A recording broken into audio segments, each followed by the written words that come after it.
గడువులోనే దక్షిణ కొరియా అధ్యక్షుడు యూన్ సిక్ యోల్ ను అరెస్ట్ చేస్తామని విచారణ బృందం తెలిపింది. ఎమర్జెన్సీ వివాద నేపథ్యంలో అభిశంసనను ఎదుర్కొంటున్న యూన్ పై అరెస్ట్ వారెంట్ జారీ అయింది. ఇక యూన్ అరెస్టు చేసేందుకు దర్యాప్తు అధికారులు కోర్టును ఆశ్రయించారు. దీనికి అంగీకరించిన సియోల్ వెస్టర్న్ డిస్ట్రిక్ట్ కోర్టు ఈ అరెస్ట్ వారెంట్ ను జారీ చేసింది. దీంతో జనవరి 6 లోపు అరెస్టు ప్రక్రియ పూర్తి చేస్తామని విచారణ అధికారులు ప్రకటించారు.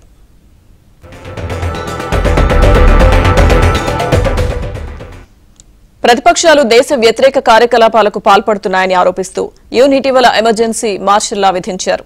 దీనిపై తీవ్ర వ్యతిరేకత రావడంతో యూన్ సిక్ తన ప్రకటనను విరమించుకున్నారు. అయినప్పటికీ ఆయన తన పదవికి రాజీనామా చేయాలని ప్రతిపక్షాలు డిమాండ్ చేస్తున్నాయి. ఈ నేపథ్యంలో మార్షల్ లా అమలును వ్యతిరేకిస్తూ తీర్మానం తీసుకురాగా పార్లమెంట్ ఏకగ్రీవంగా ఆమోదించింది. అనంతరం మార్షల్ లా అమలు చట్టవిరుద్దమంటూ స్పీకర్ ప్రకటించారు.